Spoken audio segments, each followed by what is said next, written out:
PM Modi ने सख्त लहजे में कर दिया बहुत बड़ा इशारा।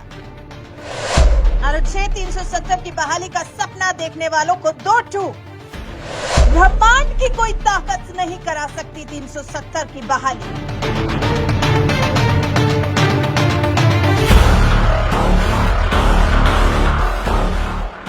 आर्टिकल 370 एक ऐसी धारा जिसने देश के ही एक अभिन्न राज्य को देश से अलग किया हुआ था। देश में आजादी के बाद कई सरकारें आई और गई जिन्होंने सिर्फ राजनीति की, और ये मुद्दा ऐसा था जिसको छूने की भी हिम्मत कोई सरकार नहीं दिखा पाई थी। लेकिन केंद्र की नरेंद्र मोदी सरकार ने अपने दूसरे कार्यकाल में न सिर्फ इस धारा से भारत के अभिन्न राज्य जम्मू कश्मीर को मुक्त करा दिया, बल्कि जम्मू कश्मीर को जीने की, खुली हवा में सांस लेने की एक ताकत दे दी।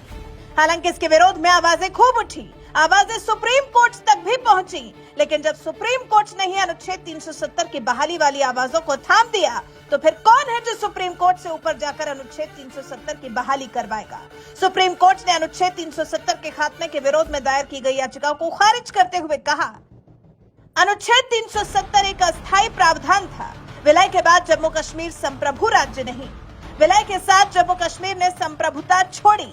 विशेष परिस्थितियों में अनुच्छेद 370 लाया गया। जम्मू कश्मीर भारत का अभिन्न अंग है। अब सुप्रीम कोर्ट के इस फैसले के बाद पीएम नरेंद्र मोदी ने भी अनुच्छेद 370 को लेकर एक बहुत बड़ी बात बोल दी है। प्रधानमंत्री नरेंद्र मोदी ने 11 दिसंबर 2023 के सुप्रीम कोर्ट के फैसले के बाद जब इस एक मुद्दे पर बात की है, तो ऐसा बोला है कि अनुच्छेद 370 की बहाली का सपना देखने वालों के मुंह खुले के खुले रह जाएंगे। प्रधानमंत्री नरेंद्र मोदी ने एक साक्षात्कार में कहा है, ब्रह्मांड की कोई ताकत जम्मू कश्मीर में अनुच्छेद 370 की वापसी नहीं करा सकती। पीएम मोदी ने जम्मू कश्मीर से अनुच्छेद 370 को निरस्त किए जाने के फैसले का उपयोग सकारात्मक तरीके से करने की बात कही है, और साथ ही दावा कर दिया है कि उन्होंने अनुच्छेद 370 का जम्मू कश्मीर से खात्मा कुछ इस तरह से किया है कि कोई भी माइका लाल क्या, ब्रह्मांड की कोई ताकत ही क्यों ना हो, वो भी 370 की वापसी नहीं करवा सकती। लिहाजा अब इसे सकारात्मक काम में उपयोग करेंगे। पीएम मोदी से पहले संसद में केंद्रीय गृह मंत्री अमित शाह ने भी तीखे और कड़े शब्दों में कह दिया था कि हमारी सरकार के धारा 370 पर लिए गए फैसले को इतिहास याद रखेगा। सुनिए संसद में खड़े होकर अपनी बुलंद आवाज में अनुच्छेद 370 पर क्या बोले थे गृह मंत्री अमित शाह। माननीय सुप्रीम कोर्ट ने यह भी होल्ड कर दिया है कि क्योंकि जब अब धारा 370 समाप्त हो चुकी है, अब जम्मू कश्मीर के संविधान का कोई अस्तित्व नहीं रहता है। घोर पराजय में विजय कैसे ढूंढना, इसकी कला कोई आप लोगों से सीख ले साहब। इतने बड़े घोर पराजय विजय कैसे ढूंढना, इसका कोई अभ्यास वर्ग साहब रखना चाहिए साथ अर्थ में। ये बहुत बड़ी कला है। मैं तो आज अगर उनके जैसे मेरे विचार होते तो ये सुप्रीम कोर्ट के जजमेंट को देखकर डिप्रेशन के मारे एक महीना सदन में ना आता, मगर ये तो प्रेस कर रहे हैं। मान्यवर, देश के दोनों सदनों ने, देश की संसद की दोनों सदनों ने राष्ट्रपति के सीओ को अनुमोदना दे दी। कानून पारित हो गया, कानून नोटिफाइड हो गया। किसी ने चैलेंज भी किया सुप्रीम कोर्ट में, ठीक है, सबका अधिकार है, करना चाहिए। सुप्रीम कोर्ट में एक लंबी बहस भी हुई। 5 जजों की बेंच बनी और 5 सीनियर मोस्ट जज बने, बैठे इसमें। लंबी बहस, सबकी सुनवाई हुई, आज फैसला भी आ गया। मगर ये फैसले के बाद भी ये कहते हैं कि हम इसको नहीं मानते हैं और हम मानते हैं कि धारा 370 गलत तरीके से हटाया गया। मान्यवर, मैं इनको नहीं समझा सकता, मेरी तो मर्यादा है ऐसा, नहीं समझा सकता कि वास्तविकता क्या है। हमें समझना चाहिए कि 42,000 लोग मारे गए हैं। क्यों मारे गए? सवाल हिंदू मुस्लिम का नहीं है। इनसे ज्यादा मुसलमान गुजरात में है, कश्मीर से ज्यादा मुसलमान उत्तर प्रदेश में है, कश्मीर से ज्यादा मुसलमान बिहार में है, कश्मीर से ज्यादा मुसलमान आसाम में।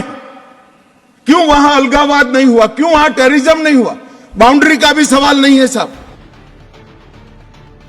तो कुछ इस तरह से गृह मंत्री अमित शाह ने समझा दिया है कि 370 को हटाना क्यों जरूरी था। और अब तो पीएम मोदी भी ये बोल चुके हैं कि ब्रह्मांड की कोई भी ताकत इस धारा की बहाली नहीं करवा सकती। पीएम मोदी ने अनुच्छेद 370 की बहाली का सपना देखने वालों को ये साफ संकेत दे दिया है, डंके की चोट पर कह दिया है कि अब अनुच्छेद 370 की बहाली नहीं होगी। जबकि महबूबा मुफ्ती और उमर अब्दुल्ला जैसे लोगों ने तो बाकायदा वीडियो जारी कर सुप्रीम कोर्ट के फैसले को नहीं माना था। उन्होंने साफ कहा था कि वो इस धारा को लेकर और संघर्ष कर और कोशिश करेंगे, अपना प्रयास जारी रखेंगे और अनुच्छेद 370 की बहाली करवा कर ही दम लेंगे। अरे उतार चढ़ाव देखे सुप्रीम कोर्ट का आज का फैसला, ये एक पड़ाव है, मुश्किल ही सही पर पड़ाव है, ये मंजिल नहीं है हमारी। इसको मंजिल समझने की गलती मत करो। हमारे मुखालिफिन चाहते हैं कि हम उम्मीद छोड़ के, दिल बर्दाश्ता होके शिकस्त को तस्लीम करें, पर ऐसा नहीं होना है। आप जानते हैं कि सुप्रीम कोर्ट ने यह कहा कि 370 आर्जी है, इसलिए इसको हटाया गया। ये हमारी हार नहीं है, बल्कि आइडिया ऑफ इंडिया की हार है, हिंदुस्तान के तस्वुर की हार है। जिस तस्वुर के साथ, जिस आइडिया ऑफ इंडिया के साथ, जिस गांधी के हिंदुस्तान के साथ, जिस गंगा जमनी तहजीब के साथ जम्मू कश्मीर के मुसलमानों ने पाकिस्तान को दरकिनार करके यहाँ के सिखों के साथ, यहाँ के बुद्धिस्ट के साथ, यहाँ के क्रिश्चियंस के साथ, यहाँ के हिंदू भाइयों के साथ, गांधी के मुल्क के साथ हाथ मिलाया, आज उस आइडिया ऑफ इंडिया की हार है। चीज को हासिल करने के लिए उनको शायद अब 70 साल से ज्यादा लगे। 1950 में उनकी कोशिशें शुरू हुई 370 को कमजोर और उसके बाद खत्म करने के लिए। आखिरकार आज वो कुछ हद तक इसमें कामयाब हुए, लेकिन जहां अदालत में उनके हक में फैसले नहीं हुए, वहां उन्होंने अपनी सियासी कोशिशें जारी रखी। तो इसी तरह हम ये कबूल करते हैं कि आज हम सुप्रीम कोर्ट में जम्मू कश्मीर लद्दाख के लोगों के लिए इंसाफ हासिल नहीं कर सके, लेकिन हम अपनी कोशिशें बंद नहीं करेंगे।